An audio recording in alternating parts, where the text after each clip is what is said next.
Então, gente, nossa reunião de hoje é desafiadora. A gente tem uma análise de conjuntura, que eu vou entrar nesses tópicos todos durante a análise, né? Que é o que a gente está assistindo aí, a priorização de metas fiscais, a submissão ao sistema da dívida, restrição ao atendimento de servidores, risco de nova reforma da Previdência, que no âmbito de estados e municípios já foi aprovada no Senado, foi aprovada a PEC 66, e teve pouca resistência, porque eles mudaram o texto lá na última hora. A gente precisa alardear isso. Vamos falar da campanha nacional por direitos sociais. Pode passar, Edmar. Próxima tela, Edmar.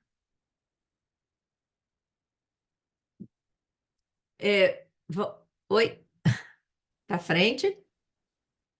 Aí. Também, à frente parlamentar, nós vamos ter a manifestação da deputada Fernanda Melchiona, tá? Quando ela puder entrar, a gente vai passar a palavra para ela, como já falei. Vamos também avançar com a campanha que nós aprovamos na última reunião do Conselho Político. O Rio Grande do Sul, nosso movimento lá da auditoria, a União Gaúcha, entidades do Rio Grande do Sul relançaram a campanha A Conta Está Paga, e nós vamos fazer um movimento nacional para reverberar essa campanha, tá? O Edmar, dá um toque no Fernando, é importante, eu não sei se ele já está na reunião, é importante ele participar, viu? Ele está na reunião. Ótimo, bem-vindo, Fernando. Vai anotando aí que nós vamos reverberar essa campanha. Temos hoje uma proposta de panfleto para apresentar para vocês, tá? E vamos avançar com essa campanha Apoio Rio Grande do Sul. Gente, eu estive lá numa audiência pública e a coisa lá, olha, é de chorar, viu? É de chorar. O estrago que ainda está lá e muito mais do que o estrago físico, material que a gente vê. A gente vê como as pessoas estão abaladas. Então, essa campanha em apoio ao Rio Grande do Sul, ela é importantíssima em todos os sentidos, tá? Nós vamos colocar muito empenho nessa campanha aí. Nós já estamos também avançando com o novo curso, baseado nessa cartilha, né, que a gente lançou ano passado. Temos também a novidade da carta aberta que preparamos para candidatos às eleições municipais agora de 2024. E, como em todas as reuniões, a gente divulga a campanha de arrecadação de recursos para a Auditoria Cidadã da Dívida, que, como todo mundo sabe, a gente vive de doações, né? A imensa maioria das pessoas que trabalham para a Auditoria Cidadã são voluntárias, não recebem dinheiro algum, né? Como eu, todos os coordenadores de núcleos e muita gente que é voluntária, mas nós temos que ter uma equipe remunerada, que fica 8 horas por dia, no mínimo, à disposição da Auditoria Cidadã. E tem que manter essa secretaria, que é mínima, gente. Nós temos 2 pessoas na secretaria, o Edmar e o Vitor, que estão aqui. Temos o Rodrigo, que é o economista, né, que está com a gente há 20 anos, trabalha meio horário, mas voluntariamente, vários dias ele trabalha mais do que isso. E temos o jornalista. Essa é a nossa equipe. E vocês imaginam manter essa folha de apenas 4 pessoas, não é brincadeira, né? Graças a Deus, a OAB nos fornece a sala, telefone, internet, energia, segurança, mas quem dirige a entidade aí sabe os gastos, né? Então, a gente sempre está divulgando essa campanha, pedindo às entidades que ainda não contribuem para levar as suas diretorias, não é? Para contribuir com uma coisa nem que seja simbólica, mas que na soma nos ajuda. E já agradecendo profundamente as entidades que sempre apoiaram e que têm viabilizado a manutenção dessa luta, tá?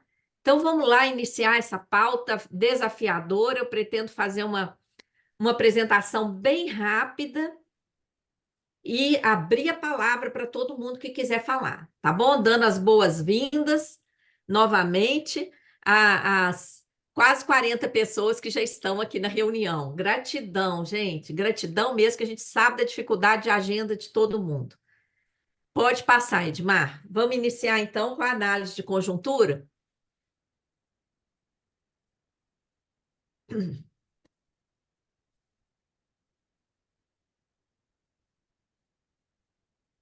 A conjuntura atual, gente, ela escancara a centralidade do sistema da dívida, né? O sistema da dívida está no centro, é o principal. E para alimentar esse sistema, vem o sacrifício dos direitos sociais. Isso é muito óbvio. É óbvio no gráfico do orçamento que a gente apresenta e que é tão atacado, né? Não por acaso, e é óbvio também nas medidas aprovadas, como a aprovação do esquema de securitização, que o dinheiro arrecadado vai vazar por fora do orçamento para alimentar o sistema da dívida, as limitações do arcabouço fiscal que mantém o teto de gastos para guardar recursos importantes para o pagamento do endividamento público, como está lá, está aspas aí, porque essas palavras estão lá na exposição de motivos do projeto de lei apresentado pelo governo ao Congresso, que se transformou em Lei Complementar 200. Foi aprovada pelo Congresso. E ataca servidores públicos sob várias formas, com congelamento, confisco de aposentados e até ameaça de mais contra-reforma da Previdência, que já está se concretizando com a PEC 66. Não atendimento a servidores em greve, restrições na LOA, ameaça de retomada da reforma administrativa. Constantemente, o Arthur Lira, até a Esther Dweck já falou, né, que vai apresentar uma reforma alternativa. Ataque a pisos de saúde e educação, possível retorno da DRU até para educação e seguridade social, que a DRU nunca deixou de existir, e agora fala-se em DRU atingindo esses recursos, desvinculação das receitas da União, atingindo aí essas áreas. As privatizações continuam, as PPPs, parceria público-privadas, que estão sendo feitas com securitização, manutenção da taxa de Selic em patamar elevadíssimo, provocando o crescimento exponencial da dívida, tá? Olha o privilégio do sistema da dívida, né? O juro amarra a economia do país, mas alimenta o sistema da dívida. E ainda está aí na conjuntura a PEC 65, mediante a qual o Banco Central quer se transformar em empresa. Ontem houve, inclusive, uma vitória, tentaram pautar de novo lá na CCJ do Senado, mas foi adiado novamente, agora vai ficar para depois das eleições. Mas não, esse pessoal não desiste, né? A gente não pode baixar a guarda. A reforma tributária já aprovada traz riscos, sim. Falam que não vai ter aumento da carga, mas é evidente que vai, não é? Todos os analistas sérios que estão analisando essa reforma estão dizendo que vai ter, sim, aumento da tributação indireta, que recai principalmente sobre os mais pobres, não é? Além da securitização, porque os recursos agora arrecadados vão ser de estados e municípios, do ICMS e ISS, que passa a ser IBS, não vão para os cofres dos estados e municípios, vão primeiro para o Conselho Federativo. E desse Conselho Federativo é que vão depois ser destinados a estados e municípios. Quer dizer, a arrecadação já vai estar desviada para esse Conselho Federativo. E vai ser mais fácil ainda implementar o esquema de securitização. Então, gente, todos esses itens da conjuntura mostram a priorização do cumprimento de metas fiscais, tá? A priorização do sistema da dívida. Tivemos recentemente o bloqueio de 15 bilhões, tivemos também recorde de arrecadação federal todos os meses desse ano. Todos os meses desse ano nós tivemos recorde de arrecadação. Temos mantido um estoque de quase 5 trilhões em caixa. mas não atendem às reivindicações de servidores em greve, não fazem os investimentos que precisavam ser feitos para a gente sair do fosso em que Bolsonaro e Temer nos colocaram. Por quê? Porque tem que cumprir meta. Vocês veem as falas do Haddad, não é? Junto com esse arroxo fiscal para cumprir meta, para alimentar o sistema da dívida, o Banco Central interrompeu a queda do juro. Desde junho, a taxa Selic está em 10,5%, tá? Agravando o volume de recursos destinados ao pagamento de juros. E ainda querem transformar o Banco Central em empresa. Além do risco da reforma da Previdência, que já avança no âmbito dos municípios e dos estados, faltou escrever aí, dos estados e municípios, com a aprovação da PEC 66 no Senado. Tá? Nós temos só a Câmara dos Deputados agora para lutar contra essa PEC 66. A gente tem uma tela sobre essa PEC aqui. Pode passar. Bom, o Brasil, como todo mundo está cansado de saber, é o país da abundância. Mas essa abundância, ela fica ali restrita a poucos setores. Poucos setores no Brasil vivem na abundância. Os bancos, né, que batem recorde de lucro sem parar, um recorde em cima de outro recorde, e o grande agronegócio e a mineração, que sugam nossa riqueza. Manda tudo para fora. Manda a riqueza para fora, manda o lucro lá para fora, não é? E a gente fica aí só com o dano ambiental. Esses setores do setor financeiro, o grande agronegócio de exportação e a mineração, esse setor vive na abundância. Se aproveita, deita e rola na abundância que existe aqui no Brasil. Mas a maioria da população vive em escassez inaceitável. Olha a manchete de jornal aí. Torneira fechada para reajuste em 2024. E nós vimos isso. Nem para servidores que entraram em greve, aumento zero esse ano. Não é? Aumento não, reparo de inflação, zero. Zero. Deram aí algum benefício em plano de saúde, em coisas que rifam os aposentados, não é? E nem todos os ativos também têm esses benefícios que foram reajustados. E olha esse levantamento do Brasil de fato. 70 milhões de brasileiros passando fome. Isso é inaceitável num país como o Brasil. Eu estou vendo aqui a deputada Fernanda Melchiona entrou, né, Rodrigo? Está entrando agora, só para avisar. Ah, muito obrigada. Mais uma tela, enquanto ela está entrando, ajustando o som lá. Mais uma tela, Edmar. Então, o problema do Brasil não é a falta de recursos, mas sim o privilégio do sistema da dívida e demais eixos que sustentam o modelo econômico concentrador de renda, como a gente vem falando há anos na campanha É Hora de Virar o Jogo, tá? A gente fala nessa campanha do modelo econômico, o jogo que a gente quer virar é o jogo do modelo econômico. E o que está sustentando esse modelo econômico produtor de escassez? O modelo tributário, que rico não paga imposto, pobre que mais paga, então concentra cada vez mais a renda, gera escassez para a maioria e benesse para os já muito ricos. O sistema da dívida é outro eixo desse modelo, a política monetária do Banco Central e o modelo de exploração agrícola e mineral que existe no Brasil. Esses 4 eixos, gente, se mudar, muda a história do Brasil. Tem vários vídeos curtos lá nessa campanha. Depois dessa reunião, nós vamos mandar essas telas para todo mundo, né?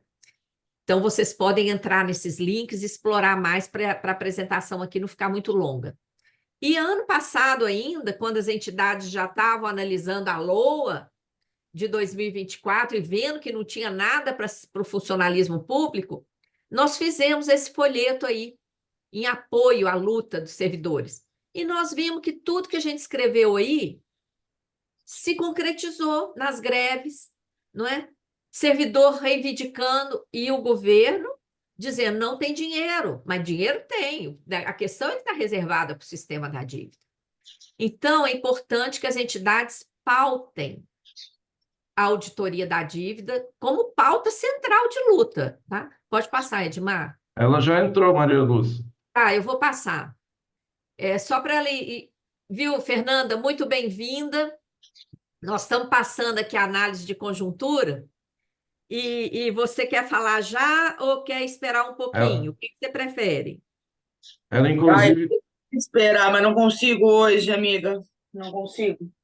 Tá ótimo. Então, nós vamos te passar, Fernanda, para você dar o informe aí que você vai precisar de uma licença, né? Que com muita alegria está trazendo aí a Dandara para esse mundo, uma licença super justificada para trazer a Dandara, sua filhinha, a esse mundo, e, e que a frente parlamentar, não é? Enquanto isso, como que a gente pode tocar, você pode dar sugestões, viu? A gente quer priorizar a campanha em apoio ao Rio Grande do Sul, que é seu estado. Hoje, inclusive, vamos apresentar uma proposta de folheto que eu vou te mandar aqui no seu WhatsApp para você ver depois se tem alguma sugestão para a gente, tá? Que a gente vai submeter aqui ao conselho. E então, à frente, durante o período da sua licença, não é? Você que coordena e puxa essa frente com tanta garra, você pode nos orientar aí o que que você acha que a gente pode fazer para essa pauta continuar durante a sua licença, para que você tenha toda a tranquilidade, a gente assume aí essa, essa pauta do jeito que você nos orientar. Muito bem-vinda Maria e Lúcia, gratidão imensa por ter conseguido entrar aqui. Maria Lúcia, eu queria aproveitar a presença dela, porque aquela CPI do banco aqui, eu estou com dificuldades, porque até agora eu não consegui localizar o número, nem a data, nem nada. E ela poderia solicitar, através do Congresso, tem uma cópia também no Congresso. Ou seja, Tá, ela. depois a gente passa isso para ela, minha querida. Eu queria só para não esquecer isso, porque ela talvez Tá, resolva esse problema. tá bom. A gente Bom, passa isso para ela. Maria Lúcia, primeiro é um prazer estar aqui contigo, com todos os companheiros e companheiras da Auditoria Cidadã, da coordenação da Auditoria Cidadã. E como Josué, também eu quero agradecer esse empenho na questão do Rio Grande do Sul. Uma dívida que já foi paga e que agora vai, bom, com a suspensão do pagamento, claro que é bom suspender, não é isso, mas daqui a 3 anos vai ter um estoque impagável de uma dívida que já é impagável, que já foi paga, e a gente precisa seguir essa batalha, esse combate que vocês sempre deram, mas é um momento muito importante, como diz o nosso amigo Josué, do Núcleo Gaúcho, para retomar a campanha. E a Maria Lúcia já antecipou, né? Muitos sabem, eu estou com 9 meses de gestação. Inclusive, boa parte das agendas é a mistura das coisas da Câmara, da eleição e os exames do bebê para fazer o parto, vocês sabem bem, está chegando a Dandara. E óbvio, né? Bem feliz com a vinda da Dandara, mas ao mesmo tempo queria vir aqui para trazer o tema da licença, me despedir temporariamente, entre aspas, e apresentar, claro, algumas preocupações, né? A Maria Lúcia falava do tema do orçamento do ano que vem, que chegou no Congresso. Nós vimos o contingenciamento esse ano, que foi no total de 12 bilhões, saúde, educação. Nas áreas de mulheres, igualdade racial, foi um corte escandaloso, assim, em termos proporcionais e em termos das políticas públicas que o Brasil precisa. E agora essa política de pente fino do BPC, entre aspas, e essa palavra pente fino é horrorosa, né? Porque, na verdade, eles vão restringir o acesso de pessoas mais pobres ao benefício de prestação continuada, né? Em função do arcabouço, em função do pagamento da dívida, em função de manter esse sistema de privilégios. É tudo para financiar os parasitas do sistema financeiro. E a gente que fala tanto, né, da campanha pelos direitos sociais, e que é muito importante, esse direito social está nessa berlinda, querem botar biometria, eles querem tirar 10% dos beneficiários do BPC. A gente fez um PDL, eu, Glauber e Sâmia, para assustar isso. Claro que a gente sabe que é mais luta política no sentido de fazer um enfrentamento, porque nessas agendas econômicas, né, o Congresso deixa numa gaveta para não se enfrentar, porque se vai à votação a gente vence, mas eles não botam a votação. Quero ver um deputado votar contra o povo do BPC, né? Mas eles não botam em votação, mas a gente vai seguir pressionando, denunciando, que é uma forma de fazer essa denúncia, porque senão as pessoas vão perder, como, né? E nós estamos falando da população mais vulnerável do nosso país. Essa era uma das preocupações que eu queria socializar com vocês, assim como o tema da PEC 66, né? Que foi aprovada agora no Senado e deve ir para a Câmara. Eu falei com a Maria Lúcia por telefone. É muito escandaloso, porque é literalmente o funcionalismo aí municipal pagar a desoneração das grandes empresas, né? É literalmente, porque obriga os municípios, ou até os próprios municípios, mas é acabar com os regimes próprios de previdência e obriga os municípios a se adequar à reforma da Previdência do Bolsonaro no que diz respeito, né, às suas previdências próprias, seus regimes próprios de previdência. Aumentar tempo, né, aumentar de novo o tarifaço sobre o funcionalismo municipal, a contribuição sobre os aposentados, que boa parte dos municípios já fazem. Então, é um negócio escandaloso. Deve ir para a Câmara. Semana que vem vai ter essa semana de esforço concentrado, ainda não saiu a pauta. Eu já não posso ir, não posso mais voar, né? 36, 37 semanas, opa, já não dá para pegar avião, né? Porque o bebê pode nascer. Mas é algo para a gente estar atento na semana que vem também, além das pautas outras que possam aparecer, e claro, né? Nesse momento de eleição, deve ser a última semana de votação até o final do primeiro turno. Então, as atividades na Câmara devem retomar em outubro, olhe lá, porque ainda tem segundo turno, né? Para a gente pensar esse tema da frente que postulou a Maria Lúcia. Claro que a turma do meu mandato está à disposição. A demanda do nosso companheiro lá do Alagoas, Maria Lúcia, pode passar. Eu vou passar para a Marina, que é a nossa assessora jurídica, nova assessora jurídica, muito proativa e diligente para fazer esses requerimentos de informação, coisas como marcação, atividades que possa, né, fazer só com a nossa assinatura, né? É óbvio que isso não tem nenhuma burocracia, mas nós estávamos pensando em a Maria Lúcia ver se alguém. A PEC 66, que é da desoneração da folha, Denise. Lembra que tem aquela briga sobre os 17 setores que foram desonerados? Nós estamos falando de meio de comunicação, grandes setores capitalistas e tal. E começou lá em 2011, aí, tal, e agora foi pelo Congresso. O Lula, inclusive, vetou corretamente essa desoneração, né? Porque tu deixa de arrecadar e tal.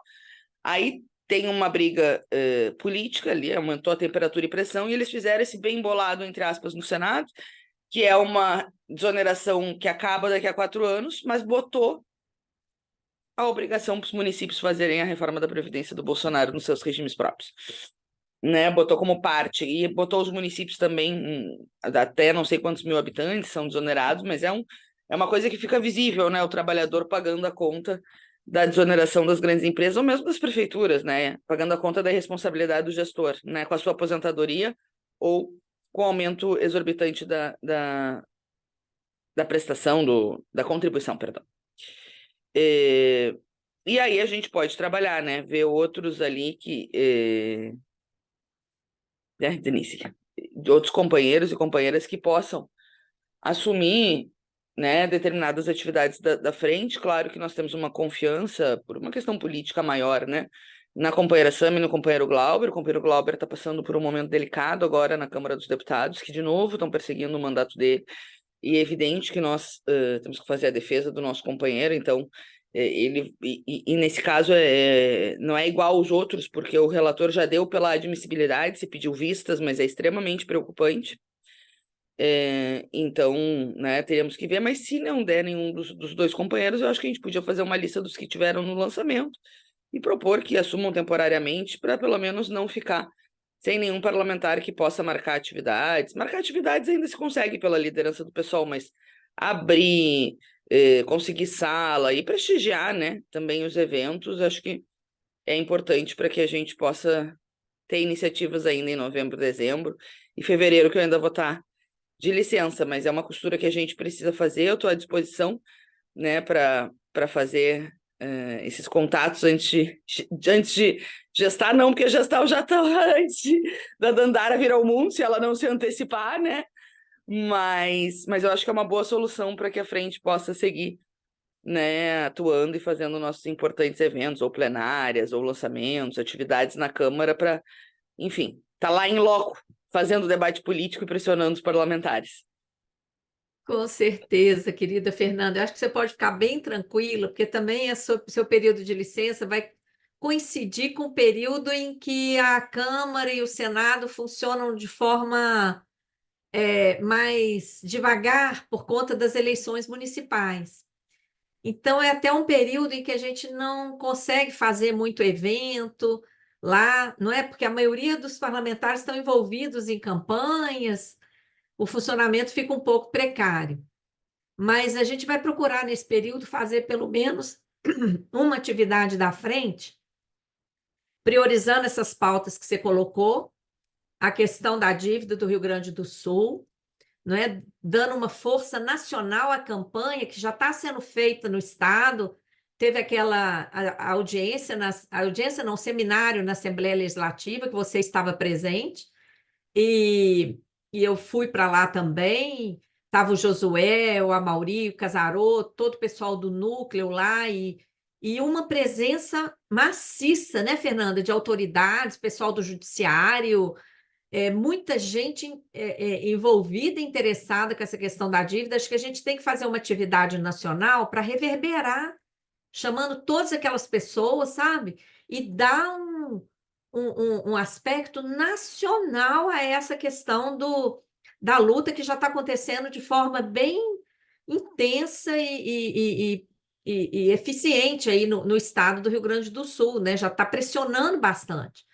A gente quer, com a frente, com todo o movimento da Auditoria Cidadã, dar um enfoque nacional para reforçar a luta no Estado. Tá? Então, pelo menos uma atividade a gente vai procurar fazer, pautando a questão da dívida do Estado do Rio Grande do Sul, que ajudando o Rio Grande do Sul, a gente vai estar ajudando todos os estados, porque o filme se repete, não é? É a mesma película em todos os estados, né? Então, mas nesse momento foi muito bonito o último conselho político, que todo mundo foi unânime, fala, não, agora é a hora do Rio Grande do Sul, sabe?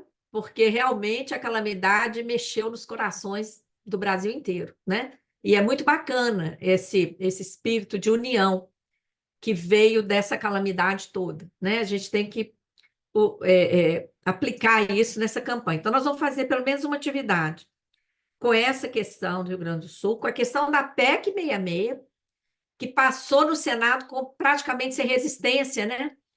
Porque colocaram de última hora, né, Fernando? É isso mesmo, Maria Lúcia. Colocaram de última hora a questão lá, o contrapeso lá. Oi? Se eu não me engano, a votação foi unânime. Se teve 1 ou 2 contra, não sei, mas foi muito, foi todos, foi governo, oposição, todo mundo. Pois é. Então, e poucas pessoas estão sabendo dessa PEC 66, viu? Então, nessa reunião hoje, a gente já está reverberando isso e vamos pautar isso nessa atividade da frente,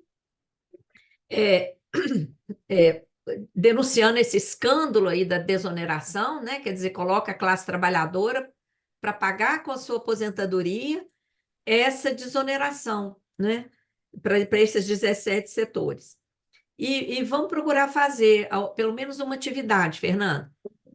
Mas fique tranquila, priorize a Dandara, porque você merece muito. Você tem um crédito de luta aí, ó, muito para gastar. E fique por conta dela, por conta de você também, que os primeiros dias de mamãe exigem muito, né, da gente. Mas, olha, é a coisa mais bonita que pode acontecer na vida da gente, viu? E o mundo está aí, acolhendo a Dandara, esse conselho político acolhe a Dandara. Desejamos muita saúde para ela, para você, muitas bênçãos, viu? Que corra tudo muito da forma mais tranquila possível. E tudo que você precisar, você tem aqui fãs amigos e amigas, porque você nos representa, Fernanda. Você lá no Congresso nos representa, viu? Obrigada, minha amiga. Me sinto abraçada e acolhida nesse momento. Acho que com todos só na volta da Dandara, mas a gente ainda fala por telefone para encaminhar essas duas coisas e outras tantas. Obrigada de coração, obrigada pelo presente da Dandara. Já vai para uma linha da maternidade. Eu ganhei um presente lindo. Ah, A Lúcia, quando ela veio aqui, contem comigo, tá, gente, na luta. Um beijo grande e desculpa mesmo a correria. Você sabe, essa não, neta é exame, é consulta, é não sei o quê, combinado com eleição, combinado com coisas da Câmara que eu quero fechar antes de sair de licença, a pessoa fica, né, Maria cheia de eu coisa. Lúcia, sei. Nossa, você não tem nada, absolutamente nada a desculpar, Fernanda. Nós é que somos extremamente gratos por você ainda conseguir vir aqui nos presentear com a sua presença e com a sua fala sempre maravilhosa. Conta com a gente, vamos tocar essa pauta da frente, fica tranquila. Maria Viu? Lúcia e Fernanda, só um detalhe urgente aqui que o Edmar está informando, parece que a audiência pública vai ser no dia 10 mesmo, não é isso, Edmar? Isso, a GES acabou de me confirmar aqui, pessoal, que o requerimento foi aprovado e que o deputado Glauber, no âmbito da CLP, definiu, né, confirmou o dia 10 e aí uma audiência para a gente tratar sobre a questão do arcabouço fiscal, a política monetária, enfim, subtração de direitos e a realização da dívida pública, né, da auditoria. Da E aí, auditoria. nessa audiência, a gente vai convidar o ministro da Fazenda, Fernando Haddad, o presidente do Banco Central e a Auditoria Cidadã, representante da Campanha Nacional por Direitos Sociais, representante da Frente Parlamentar, né? E seria isso. para casa, passar pano, casa para Pronto. Então, está confirmada essa agenda, olha. Dia Ótimo. 10, terça-feira que vem. Não, terça-feira que vem. Tem como, né? Eu posso participar com vocês virtualmente, mas é bom que seja lá, porque vai ser na Semana do Esforço Concentrado. É bom que seja. Isso. A Se a gente turma vai participar, Fernanda, e eu já vou colocar esses pontos todos que você falou aqui na minha fala também, tá? E você, se você, a Dandara, não tiver nascido ainda, você conseguir participar virtualmente, com certeza, né? Você como representante da frente. Com certeza. Ô, Beijo quente. Até Maria logo. Lúcia, queria aproveitar para tirar a foto que a deputada tá. Ah, vamos tirar foto, Fernanda. Gente, abram as câmeras para a gente fazer a foto da reunião. Ó, Veneza está com a câmera fechada, Paulinho, Marcelo Santos. Vamos abrindo a câmera, todo mundo, para a foto ficar bem bonita. Sorrisos. Reunião histórica, com a presença aí da Fernanda, junto com a Dandara, hein? Na próxima ela vai estar aqui. Ela está aí, ó. Da próxima ela vai estar no colo. Exatamente. Fernanda e Maria Lúcia, eu gostaria de propor que essa reunião do Conselho, né, a partir do que a Fernanda colocou, né, em relação ao Glauber, que essa reunião do Conselho tire uma posição, né, de apoio ao Glauber fica, né? Ótimo, Jean. Que maravilha. Tá joia? Que bolo, Jean. Obrigada. Vamos fazer isso em seguida. Tchau, gente. Tchau, querida Fernanda. Gratidão. Você fotografou, né, Edmar? Sim? Ótimo. Pronto. Gratidão, Fernanda. Gratidão imensa. Saúde, força. Que bom, né, gente? Então, olha, se todo mundo puder anotar essa agenda, que acabou de ser confirmada, porque o Arthur Lira tem feito isso, sabe? Ele confirma as agendas em cima da hora. Também para dificultar a mobilização, né? Porque a mobilização exige tempo, né? Então, já fica aqui, tá? Se todo mundo puder anotar essa agenda, quem não puder vir presencialmente a Brasília, no dia 10, terça-feira, o horário é 10 horas, Edmar? Isso, é pela manhã. É. 9 horas, né? Eu vou confirmar 9 horas, né? Então, terça-feira, dia 10, às 9 horas. 9 horas, na Comissão de Legislação Participativa, ali naquele corredor de comissões do anexo 2 da Câmara, tá? Quem não puder vir... Maria Lúcia, eu conferi aqui 10 horas, só para ratificar, Ah, é 10? retificar, tá? Retifica aí, por favor. Tá, 10 horas. beleza. Tá fácil de guardar. Dia 10, 10 horas. E quem não puder vir presencialmente à Câmara, como a deputada Fernanda falou, é importante ir, porque é a semana do esforço concentrado. Essa PEC 66, inclusive, se passou por unanimidade no Senado, gente, é muito fácil passar na Câmara. A gente tem que fazer esse barulho lá, viu? Principalmente entidades aqui presentes que representam servidores de estados e municípios. Porque o dano vai ser brutal, tá? Reforma da Previdência para servidores dos estados e municípios, comprometendo o regime próprio e também o regime geral. Tá? Nós vamos ter uma tela aqui na minha exposição sobre isso. Tá? Então, vamos seguir com a análise de conjuntura. Você pode projetar, Edmar, do ponto que estávamos?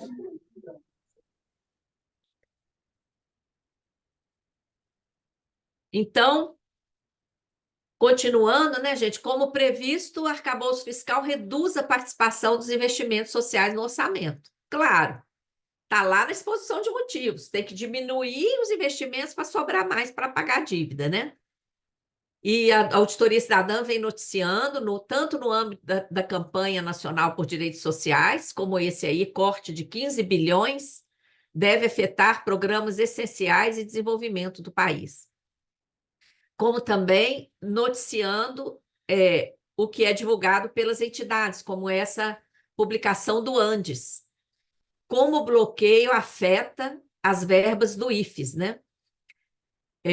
Uma notícia de 30 milhões bloqueados dessa área dos institutos federais de educação. Pode passar. Esse post, né, do arcabouço, ele é muito elucidativo, porque ele mostra que se não enfrentar o sistema da dívida, não tem saída. Porque enquanto o sistema da dívida for essa prioridade, o teto incide só sobre os gastos sociais e da estrutura do Estado. Mas para os juros e mecanismos do sistema da dívida, não tem teto. Pode passar.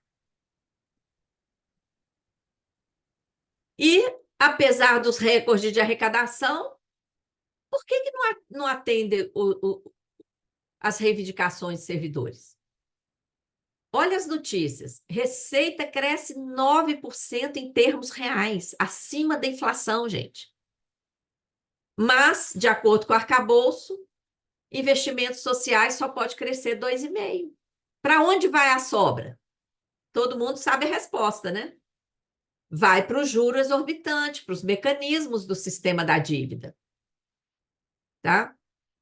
A gente tem noticiado também, no âmbito da campanha, as notícias das greves, né, pós-greve, para cumprir os termos de acordo. As entidades que fizeram greve assinaram acordo e os acordos ainda não foram cumpridos.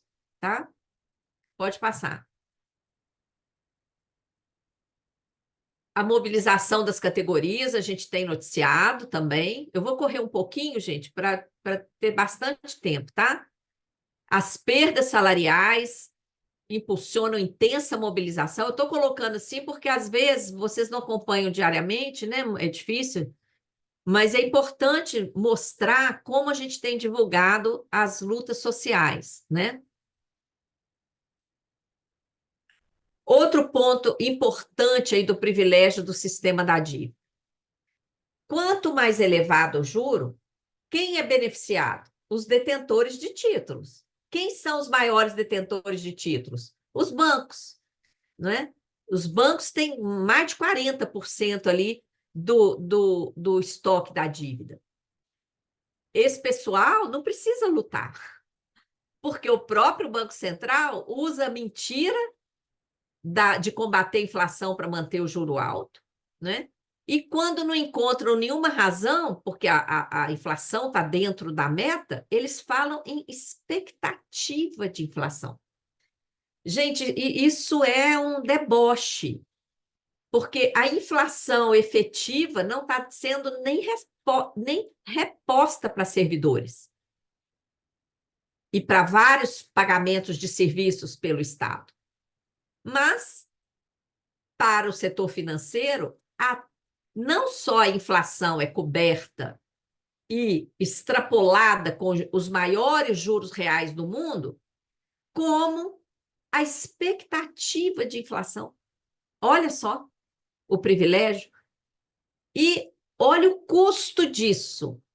A cada 1% a mais na Selic, o rombo no orçamento é de 52,4 bi a cada 1%, tá? As taxas de juros reais do mundo, olha aí, Alemanha, 0,5% ao ano. Estados Unidos, 1,75%. Japão, taxa negativa de quase 2%. E o Brasil? Quase 7,5% de taxa real, acima da inflação. Gente, isso aí é um abuso, considerando a desigualdade social do país, considerando a dificuldade, a escassez em que vive o povo brasileiro, né? E a paralisação da economia por conta desse juro alto, né? Porque o juro afeta as empresas, afeta as indústrias, afeta toda geração de emprego. Pode passar. E a nossa esperança, né, fica abalada, porque o Lula indicou o Galípolo para a presidência, ele vai ser sabatinado no Senado, mas será que essa indicação vai trazer mudança na política monetária? A gente faz essa pergunta. Porque ele tem votado junto com o Campos Neto nas últimas reuniões para manter a Selic, sem justificativa técnico-científica que se sustente. E ele já falou que, se necessário, vai subir juros. E o Lula diz que, se ele falar isso, ele apoia. Então, gente, nós não temos alternativa, não. Temos que continuar lutando, tá? E lutar também contra a PEC 65, dar força aí para o pessoal do Banco Central, que está lá lutando. Eu estive presente numa manifestação há 2 semanas atrás, lá na porta do Senado, pelo arquivamento definitivo dessa PEC 65. Pode passar. O que essa PEC 65 trata? Ela quer transformar o Banco Central em uma empresa regida pelo direito privado. Uma empresa isolada da estrutura do Estado, gente. Eu pergunto para vocês, uma empresa pode decidir sobre a nossa moeda? Pode registrar nossas reservas, que no caso do Brasil foram constituídas à custa de dívida pública? Uma empresa pode definir o juro e toda a política monetária do país? Uma empresa, vocês acham que vai supervisionar banco? Vai controlar lá o que o banco está fazendo de errado? Ela vai continuar recebendo os 2 trilhões e 300 bilhões de título público de graça que tem recebido? E ainda por cima juros sobre esses títulos? E para completar, o prejuízo dessa empresa vai continuar sendo repassado para o Tesouro Nacional, ou seja, para nós, cidadãos e cidadãs? É o Tesouro que tem sustentado o Banco Central, como a gente já publicou. Isso vai continuar se o Banco Central for transformado em empresa? Gente, isso é uma excrescência, um absurdo, tá? E não é só o pessoal do Banco Central que tem que lutar contra isso. A gente tem noticiado no âmbito da campanha nacional por direitos sociais, porque essa luta ela tem que ser uma luta de todos nós. Isso aí vai afetar a vida de todo mundo, vai afetar o funcionamento do país. É gravíssimo. Hoje nós vamos publicar uma nota que o Vicente nos mandou. Eu já passei lá para para o nosso coletivo, creio que passei, se eu não tiver passado, me cobre, Fernando. Uma nota que o Vicente nos passou ontem, tá? Nós vamos divulgar. Pode passar, Edmar. Outra luta que a gente quer reverberar nessa análise de conjuntura inicial, gente, é a PEC 66, que a deputada Fernanda Melchiona chamou atenção. É uma nova reforma da Previdência que afeta estados e municípios.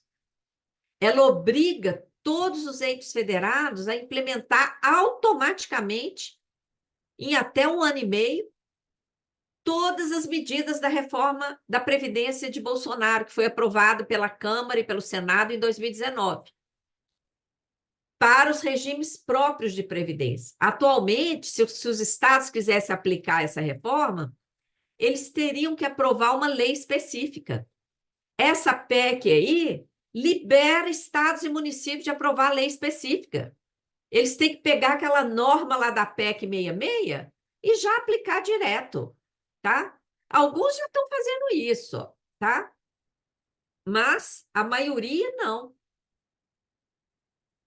Ela interfere também no regime geral, ao parcelar dívidas dos municípios com o regime próprio ou com o regime geral, com o INSS, tá? O que isso vai afetar?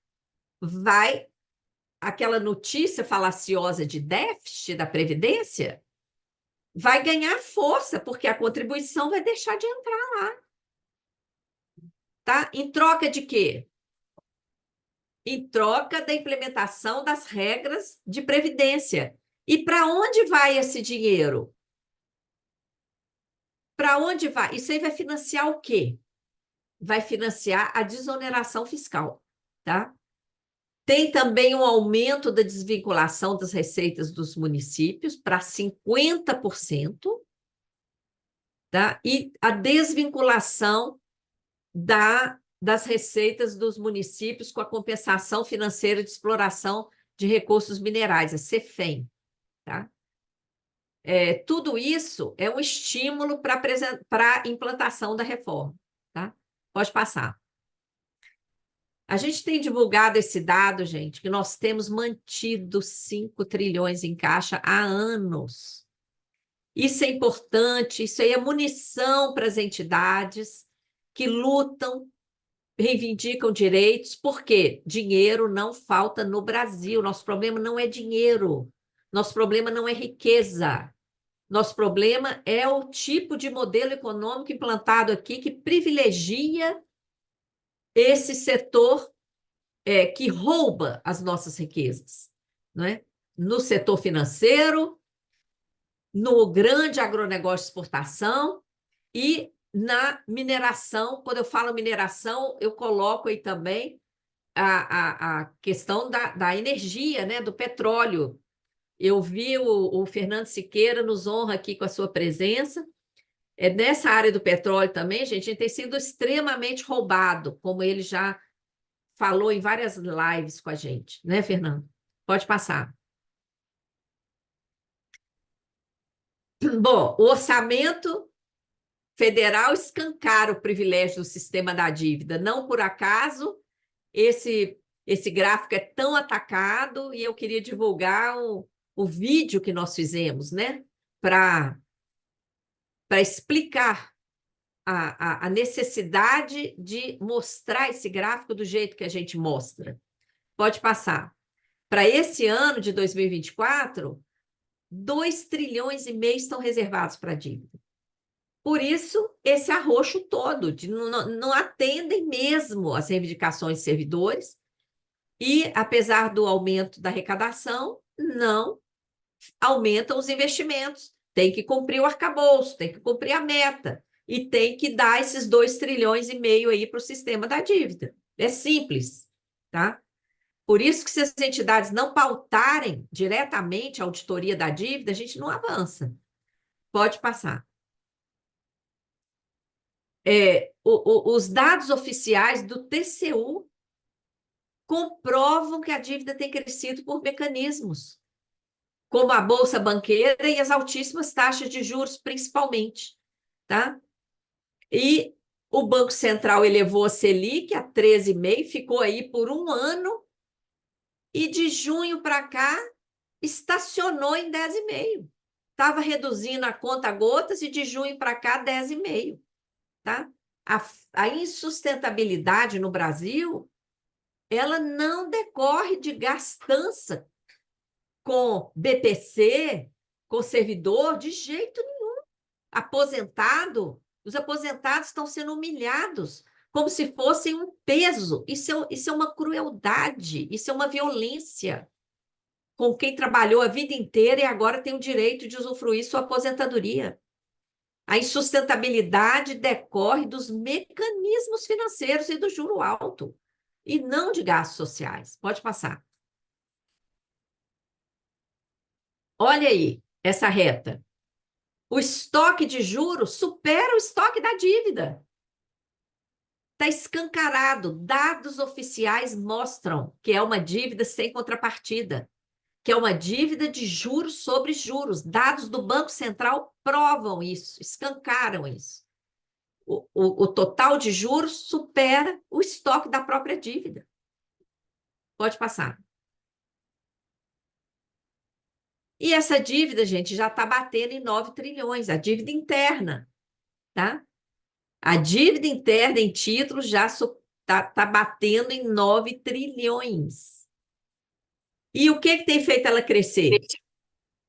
Taxa de juros injustificáveis, mecanismos financeiros, como a Bolsa Banqueiro, que é a remuneração da sobra de caixa dos bancos, questionáveis prejuízos do Banco Central, principalmente com swap, a farra do swap, transformação de dívida privada em dívida pública e falta de transparência, é tudo sigiloso. Lá naquele programa Transparência da CGU, vocês podem abrir lá as outras rubricas da saúde, por exemplo, vocês vão chegar lá na nota fiscal do Band-Aid, lá na frente. Da dívida, não abre nenhuma caixa. É tudo sigiloso. Por isso que a gente tem que exigir auditoria. Pode passar. A Bolsa Banqueiro, né, a gente tem denunciado, é a sobra de caixa dos bancos, que dinheiro que nem é dos bancos, dinheiro nosso que está depositado lá e que deveria estar circulando na economia. O que o Banco Central faz? Aceita que os bancos façam um clique, coloca esse dinheiro lá, o Banco Central coloca título na mão dos bancos para justificar o pagamento de juro diariamente às nossas custas. Por que a gente chama Bolsa Banqueiro? Porque é uma remuneração em cima de um dinheiro que nem é dos bancos, eles recebem juros sobre um dinheiro que nem é deles, é nosso, tá? Então, isso é uma benesse, é uma bolsa, tá? Pode passar.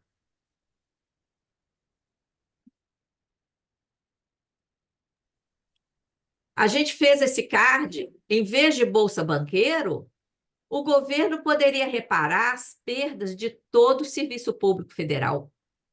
Gente, o volume de recursos para repor integralmente a perda média de 46,5%, que foi contabilizada aí pelo conjunto de servidores federais, custaria 158 bilhões. O valor da Bolsa Banqueiro em 2022 foi 180 bilhões. Olha só. Bastaria um ano de Bolsa Banqueiro para repor essas perdas aí, acumuladas por servidores de todo o Serviço Público Federal. Olha o escândalo. Essas telas, como eu já falei no início, vão ser enviadas para todos vocês, vocês vão poder entrar nesses links. Aí, nesse link, tem todos os cálculos, tem toda a explicação, tá bom?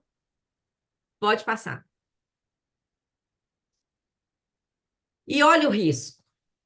Como se já não bastasse, o governo pensa em rever os pisos constitucionais da saúde e da educação. Gente, isso aí não pode passar, tá? É o mínimo que a gente tem que garantir para essas áreas essenciais. Hoje já faltam recursos nessas áreas. Se acabar esse piso aí, nós vamos viver uma barbárie no Brasil.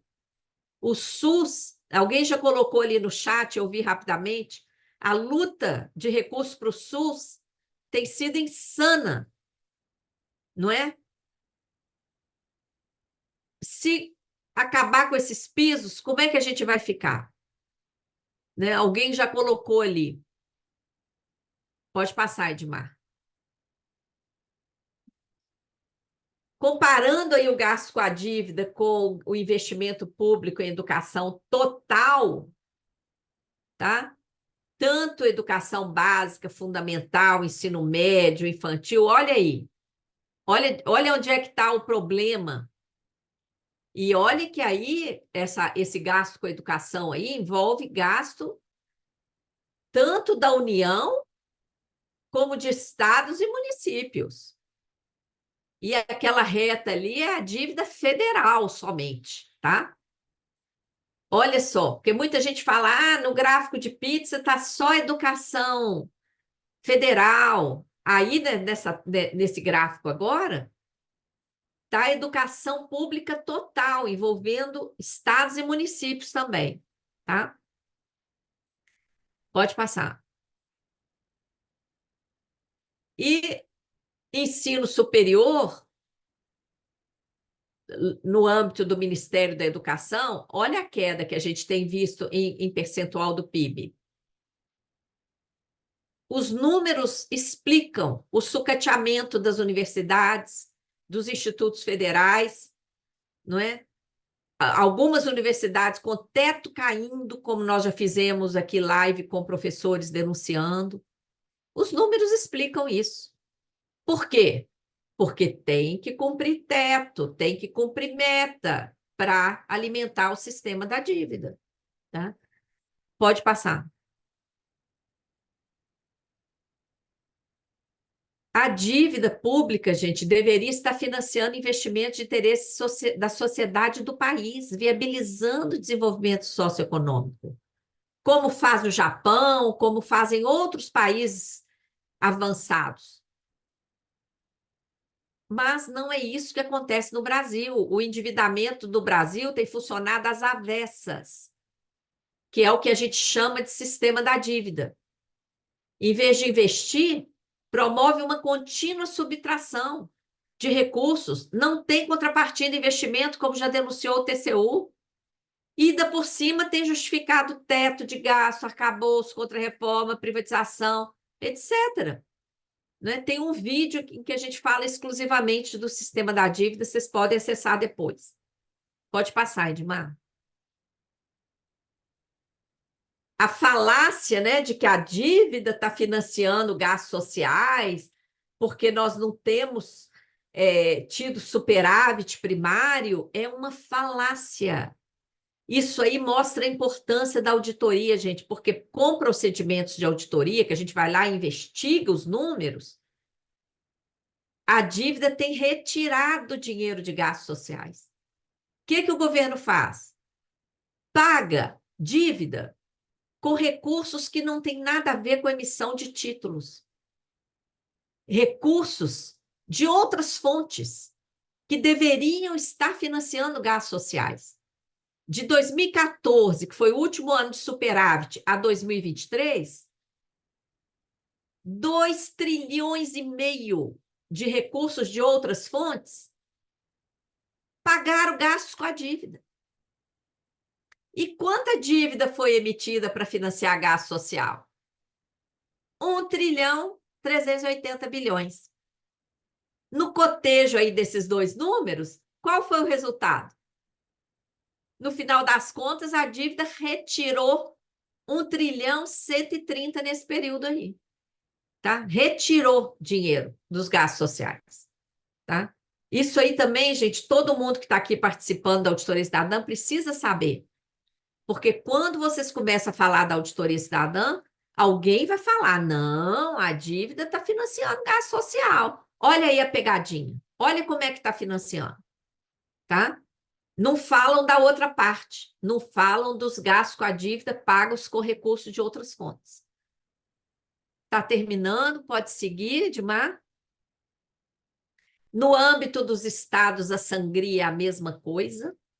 A dívida original dos estados, já incluindo outros refinanciamentos que botaram lá, 126 bilhões. Os estados já pagaram 418, mas devem 734. Olha aí, a conta não fecha, tá? Pode passar.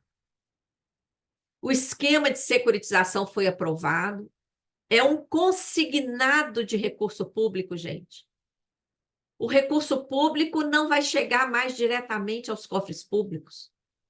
Antes de chegar, vai cair em contas vinculadas ao esquema e, tal como um consignado aí de quem já fez esse tipo de empréstimo, o dinheiro não chega na sua conta.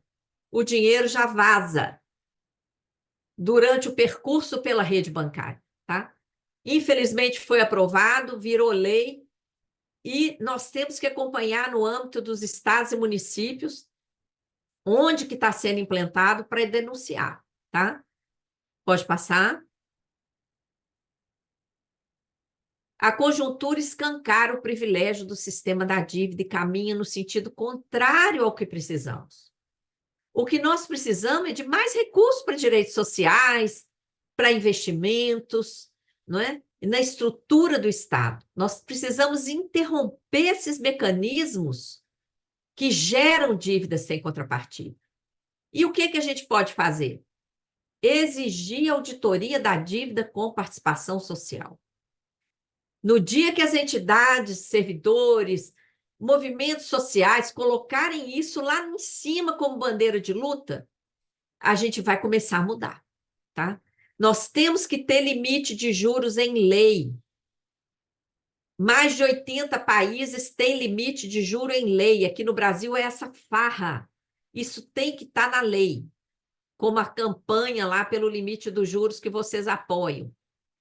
É preciso vetar o esquema de securitização, onde ele estiver sendo implantado, e seguir com mobilização, frente parlamentar, campanha nacional por direitos